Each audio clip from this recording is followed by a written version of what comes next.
অনেক দিন পর বেশ লাগছে বন ভ্রমণ। মাঝে মাঝে কাজের ফাঁকে এইসব জায়গায় এলে মন খুব ভালো লাগে। শুদ্ধ বাতাস, মাটির সোনা গন্ধ, পাখির কলতান, আহা।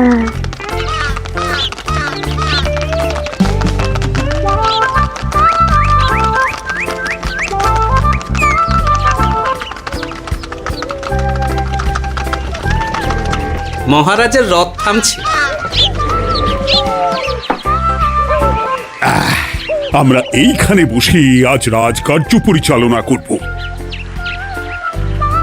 মন্ত্রী, তুমি ঝটপট এখানে বসার বন্দোবস্ত করে দাও। আমি এক্ষুনি ব্যবস্থা করে দিচ্ছি মহারাজ। এই এখানেই আমাদের বসার জন্য ছাউনি করে দাও। এক্ষুনি করে দিচ্ছি মন্ত্রী মশাই। এরা বসার জায়গাটা করে দিক, ততক্ষণ আমরা একটু হেঁটে আসি।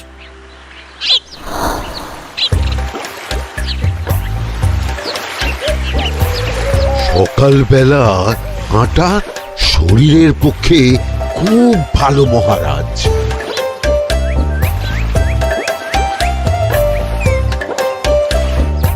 আগেকার দিনে রাজা মহারাজরা এই সব বনে মৃগয়া করতে আসতেন। মৃগয়া একদম ভালো নয় মন্ত্রী। তুমি জঙ্গলে আসছো অন্য প্রাণীদের মারতে। কেন মারবে? ওরা তো তোমার কোনো ক্ষতি করেনি। না, তা করেনি, কিন্তু তখন ওটা রাজা মহারাজাদের খেলা ছিল। শুনেছি আপনার প্রপিতামহ খুব ভালো বাঘ শিকার করতেন, অনেক বাঘ মেরেছেন। মন্ত্রী, তুমি একটা কথা হয়তো জানো না। আমার প্রপিতামহ শিকার করতেন, কিন্তু কোনো স্বাভাবিক জানোয়ারকে নয়, যে বাঘ মানুষ খেকো হয়ে প্রজাদের ক্ষতি করত। আমার প্রপিতামহ সেই সমস্ত বাঘদেরই মারতেন। এছাড়া উনি বন্য প্রাণী সংরক্ষণ করতে বড়ই ভালোবাসতেন।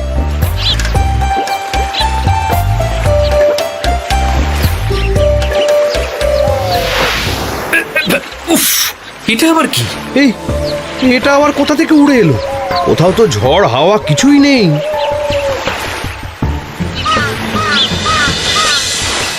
একটা ধাঁধা মহারাজ, এই কাগজে লেখা। ধাঁধা? পড়ো দেখি।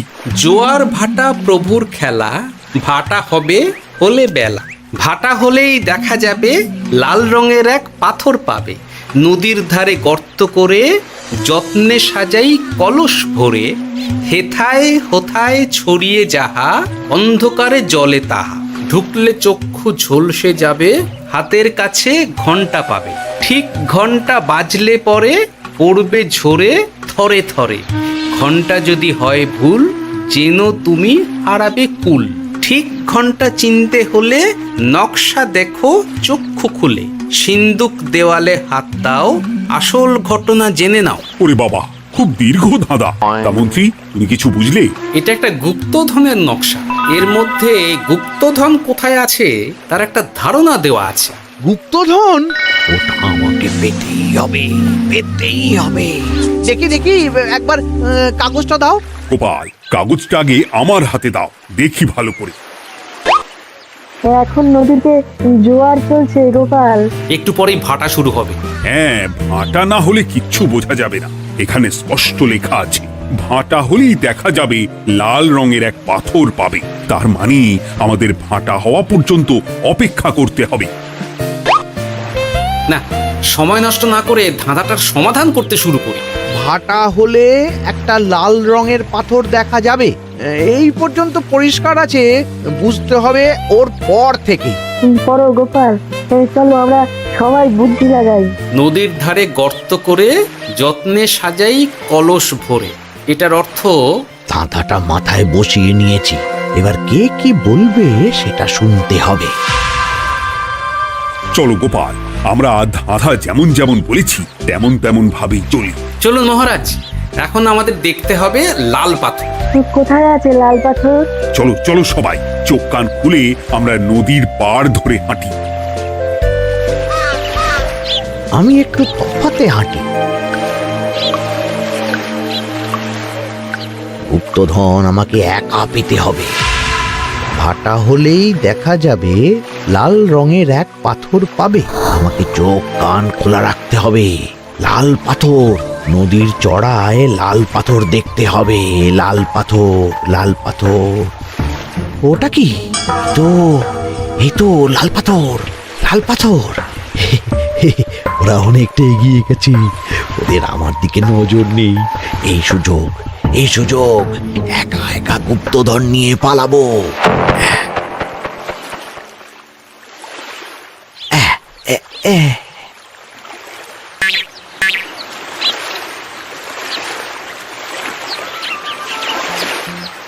কি গো, আমরা তো হেঁটেই চলেছি, লাল পাথর তো কই দেখতে পাচ্ছি না।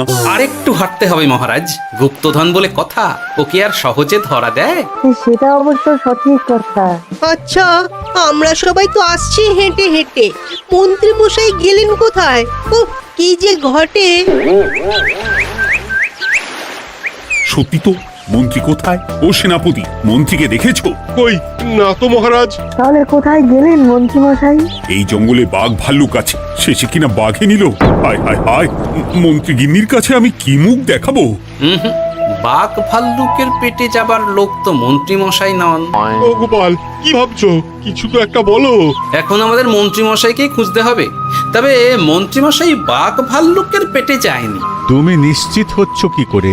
অত পেঁচালো মানুষকে বাঘ ভাল্লুক গন্ধ শুকেই ছেড়ে দেবে, হজম করতে পারবে না। না না না, এখন রসিকতা করার সময় নয়, আমাদের মন্ত্রীকে খুঁজে বার করতেই হবে। কোথায় গেল মন্ত্রী? চলো চলো, গুপ্তধন মাথায় থাক, চলো মন্ত্রীকে খুঁজি। আহ, মন্ত্রী কোথায় গেল কে জানে। একবার পুরো ধাঁধাটা ঝালিয়ে নি।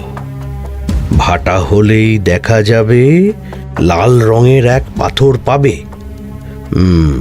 ভাটা হয়েছে, লাল রঙের পাথরের মাথায় চাপ দিয়ে গুহার মুখও খুলেছি। এবার এবার নদীর ধারে গর্ত করে যত্নে সাজাই কলস ভরে। এটাই তো ঠিক বুঝতে পারছি না।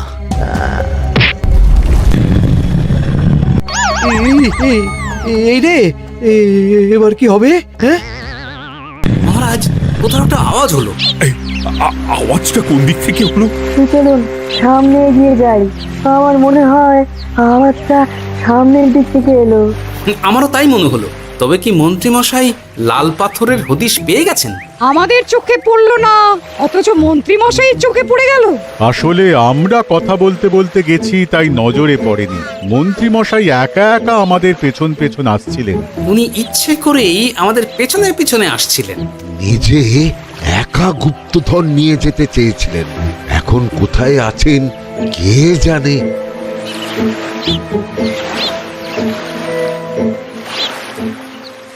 এই অন্ধকারে কিছু দেখতে পাচ্ছি না তো। দাঁতাতে কি ছিল?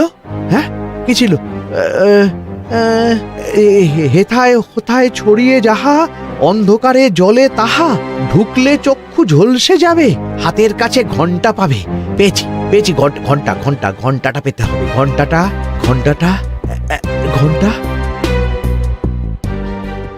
ভাটা হলেই দেখা যাবে লাল রঙের এক পাথর পাবে, নদীর ধারে গর্ত করে যত্নে সাজাই কলস ভরে, হেথায় হোথায় ছড়িয়ে যাহা, অন্ধকারে জলে তাহা, ঢুকলে চক্ষু ঝলসে যাবে, হাতের কাছে ঘন্টা পাবে।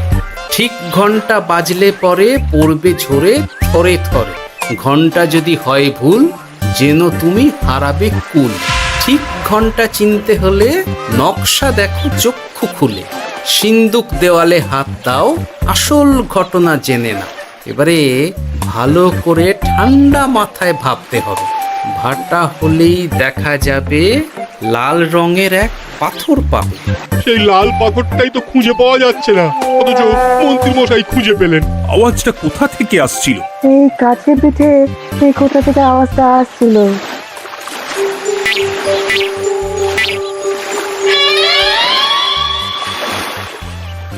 এই তো, এটাই মনে হয় সেই লাল পাথর। একটু নাড়িয়ে চাড়িয়ে দেখি তো কিছু হয় কিনা।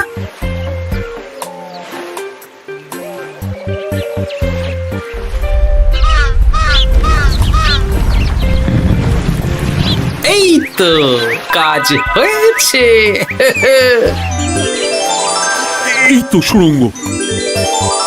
আপনারা নিচে নামুন। আপনারা কি দেখছেন সেটা বলবেন মহারাজ।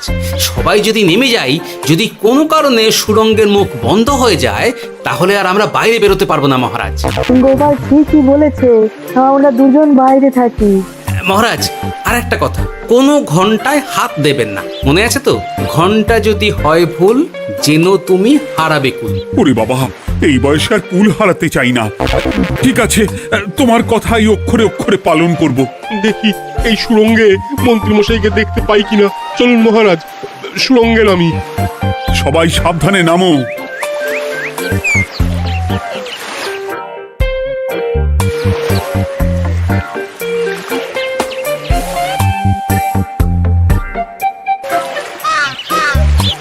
মহারাজ, ওখানে কি কি দেখতে পাচ্ছেন? ওখানে কি মন্ত্রী মশাই আছেন? না গোপাল, মন্ত্রীকে এখনো দেখতে পাইনি। শুধু আমি এখানে অজস্র পাথর দেখতে পাচ্ছি। পাথরে পাথরে ছয়লাভ, ছোট বড় অজস্র। পাথরগুলো বড় অদ্ভুত, কিরকম কিরকম মানুষ মানুষ করুন। লম্বা বেটে হরেক রকম। মানুষ মানুষ গরম, সেটা কি রকম? আর কিছু? কোনো কলসি কি দেখতে পাচ্ছেন? কলসি তো দেখতে পাচ্ছি না। মহারাজ, কলসি থাকতেই হবে, কারণ ধাঁধায় লেখা আছে নদীর ধারে যত্ন করে যত্নে সাজাই কলস ভরে। গর্তটা আসলে হলো সুড়ঙ্গ, কিন্তু কলস। মহারাজ, মহারাজ, এইদিকে এইদিকে একটা কলসের মতো কি যেন আছে। এইদিকে আসুন, এদিকে এদিকে। হ্যাঁ গোপাল, দেখতে পেয়েছি। এবার আমি যেরকম যেরকম বলবো সেই রকম সেরকমই করবেন। আমি বিজ্ঞানীকে নদী থেকে জল তুলে পাঠিয়ে দিচ্ছি। পাত্র কোথায় পাবে? আমাদের জল খাবার যে পাত্র আছে সেটা আনতে লোক পাঠাচ্ছি। ঠিক আছে। শুধু একটা কথা বলছি, আপনারা কেউই সুড়ঙ্গের ভেতরে কোনো কিছুতে হাত দেবেন না। কেন গোপাল? সব পরে বলবো, এখন আমি যা বলছি সেটা শুধু মনে রাখুন। সুড়ঙ্গের ভেতরে কিছুতে হাত দেবেন না। ঠিক আছে। প্রহরী, তুমি যাও, যেখানে আমাদের বসবার আয়োজন করা হয়েছে সেখানে গিয়ে একটা জলের পাত্র নিয়ে নদী থেকে জল ভরে নিয়ে এসো। গোপাল, মন্ত্রীমশাই কোথায় গায়েব হয়ে গেলেন? কোথাও গায়েব হয়ে যাননি বিজ্ঞানী, কোথাও গায়েব হয়ে যাননি উনি। উনি ওই সুড়ঙ্গের ভেতরেই আছেন। কিন্তু কেউ তো ওনাকে দেখতে পাননি। সম্ভবত পাথর হয়ে আছে। এখন কিভাবে পাথর হয়েছেন সেটা তো আমি বলতে পারবো না। সবটাই স্বপ্নের মতো লাগছে। ঠিক যেন স্বপ্নের মতো লাগছে। এই জীবনে সুরঙ্গ দর্শন হয়ে গেল। আমাদের পাতাল প্রবেশ। পাতালে আসিয়া আমি মনে মনে বলি, গুপ্তধর নিয়ে আমরা যেন সৎ পথে চলি। তোমার এখনো কাব্য আসছে সভাকবি? আসছে মানে কাব্যের সাথে আছে রোমাঞ্চ, করছে গা শীত, হচ্ছি আমি অধীর। মহারাজ, জল দিয়ে বিজ্ঞানীকে পাঠাচ্ছি। কি করতে হবে বিজ্ঞানীকে সব বলে দিয়েছি। তুমি ভেতরে আসবে না? আসবো ঠিক সময়ে। এখন আমি যেমন যেমন বলবো আপনি ঠিক তেমন তেমন করবেন। ঠিক আছে। বিজ্ঞানী, যেমন যেমন বললাম ঠিক তেমন তেমন ভাবে কলসিকে জল দিয়ে পরিষ্কার করবে। মনে রেখো, ধাঁধায় আছে কলসি সাজাই যতন কর। তুমি একটা কথা মনে রেখো বিজ্ঞানী, কোথাও হাত দিও না কিন্তু। ঠিক আছে গোপাল, তোমার উপস্থিত বুদ্ধির তুলনা নেই। আমি যাচ্ছি গোপাল। সাবধানে সাবধানে। মহারাজ, বিজ্ঞানী যাচ্ছে। সাবধানে নামো, সাবধানে। মহারাজ, এই কলসিটা কোথায়? ওই তো, একটু সাবধানে যাও।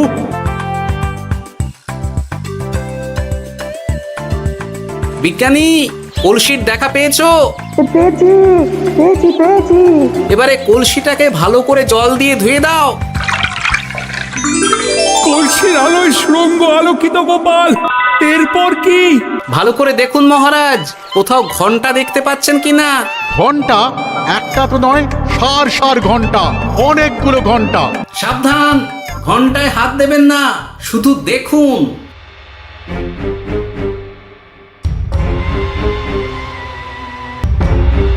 মহারাজ, আমরা গুপ্তধনের খুব কাছে চলে এসেছি। তাই নাকি? কি মজা, কি মজা! এবার খাবো ক্ষীরের গজা। আহ, সভাকবি চুপ করো। এখনো আমরা গুপ্তধন পাইনি। বাবার মুখে দাঁড়িয়ে সবগুলো তারা আঁকা। বিজ্ঞানী, কোনো ঘন্টায় চাঁদের নকশা করা আছে কি? একটু দেখে বলো না। আমি আতস কাজ নিয়েই দেখছি, সব ঘন্টাতেই তারা আঁকা। খবরদার, কোনো ঘন্টাকেই ছোঁবে না। ঠিক আছে, কোনো কিছু না ছুঁয়ে আমি দেখছি। পেয়েছি গোপাল, চাঁদ আঁকার ঘন্টা পেয়েছি। ওই ঘন্টাটা বাজাও, বাজাও।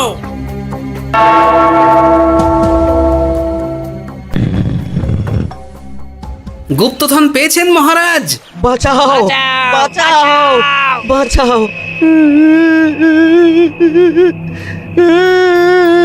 বাঁচান মহারাজ, বাঁচান বিজ্ঞানী, মহারাজ, মন্ত্রীর গলা পাচ্ছ না? মহারাজ, আমি পাথর হয়ে আছি, আমাকে মানুষ করুন মহারাজ। তুমি তো মানুষই ছিলে, হঠাৎ করে পাথর হলি কেন? মহারাজ, গুপ্তধন পেয়েছেন? পেয়েছি, তার সাথে মন্ত্রীকেও পেয়েছি। মন্ত্রী এইখানে কোথাও পাথর হয়ে দাঁড়িয়ে আছে। দাঁড়ান মহারাজ, এবার আসছি। সাবধানে এসো।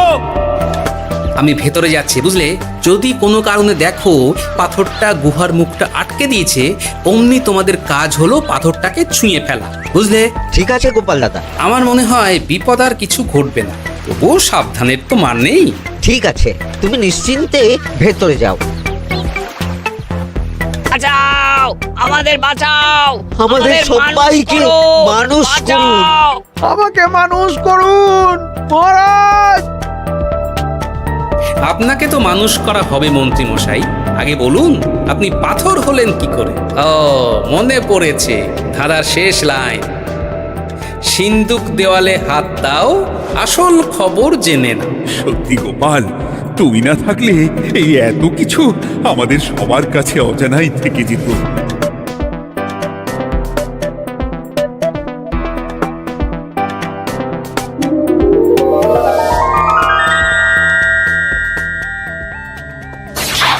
ধন্যবাদ আমাকে মুক্ত করার জন্য। আপনি কে? আমি যক্ষ। আমাকে এই ধন সম্পত্তি পাহারা দেওয়ার জন্য এক ডাকাত দলের সর্দার যক্ষ করে রেখেছিল। আমি 100 বছর ধরে এইখানে যক্ষ হয়ে আছি। আমি তোমার জন্য মুক্ত হলাম গোপাল। এই সম্পত্তি তোমার গোপাল। সম্পত্তি নিয়ে আমি কি করব? আমি এই সব সম্পত্তি মহারাজকে দান করলাম, রাজ্যের অনেক কাজ হবে। তুমি ধন্য গোপাল, তুমি ধন্য। এবার আমার যাবার সময় এসেছে, আমাকে যেতে হবে। যাবার আগে এই পাথরগুলোকে মানুষ করে যান। এরা সব লোভী। আমি আমার সীমিত ক্ষমতায় এই গুপ্তধনের ধাঁধাকে এখানে যারাই ভ্রমণ করতে আসে তাদের হাতে তুলে দিই, কিন্তু কেউ এই ধাঁধার সমাধান করতে পারে না। সবার মনে লোভ কাজ করে, এই লোভ এদেরকে পাথর করে রেখেছে। পাথর হলো কি করে? একটা মানুষ এসে বুক ভরা লোভ নিয়ে আধা পুরো না জেনে পাথরে হাত দিলেই সে পাথর হয়ে যাবে। আমাদের আমাদের আমাদের ভুল ভুল হয়েছে। আর লোভ আর করবো লোভ না। করবো না। আমাদের বাঁচাও। আমাকে মুক্ত করে দিন, আমার খুব ভুল হয়েছে মহারাজ, মুক্ত করে দিন আমায়। তুমি এখানে আগে এসেছিলে, তাই তো আগে এসে ভাবলে নিজেই একা একা গুপ্তধনকে হরপ করে দেবে। এদিকে তোমাকে না দেখতে পেয়ে আমাদের কত চিন্তা হচ্ছিল। যারা লোভী তারা কারো কথা ভাবে না, শুধু নিজের কথা ভাবে। আমাকে আর একটা সুযোগ দিন, আমি আর লোভ করব না মহারাজ। ও, তোমার কথার কোনো দামই নেই। না মহারাজ, আমাকে আমাকে আর একটা সুযোগ দিয়ে দেখুন, আমি আর লোভ করব না, আমাকে মানুষ করুন মহারাজ। আমাদের সবাইকে আমাদের মানুষ সবাইকে করুন। মানুষ করুন, দয়া দয়া করে করুন, দয়া মানুষ করুন। যক্ষরাজ, এদের আপনি ক্ষমা করে দিন। ঠিক আছে, তোমাদের আবার মানুষ করে দিচ্ছি। আহ আহ, বাঁচলাম বাঁচলাম। এই রকম বারবার বাঁচা যাবে না, কিন্তু এবার সাপ ব্যাং যাই হবে না কেন ওইভাবেই থাকতে হবে, এই আমি বলে দিলাম। এবার আমার মুক্তি। মুক্তি নেবার আগে আরেকটা প্রশ্ন, যে ডাকাত সর্দার তার সম্পত্তিকে রাখার জন্য আপনাকে যক্ষ বানিয়েছিল, এই সম্পত্তি তো তাদের, আমরা তো নিতে পারি না।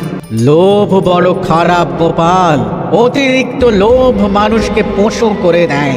ওই ডাকাত দল এই সম্পত্তির জন্যে সবাই কাটাকাটি করে মরে গেছে, কেউ আর বেঁচে নেই।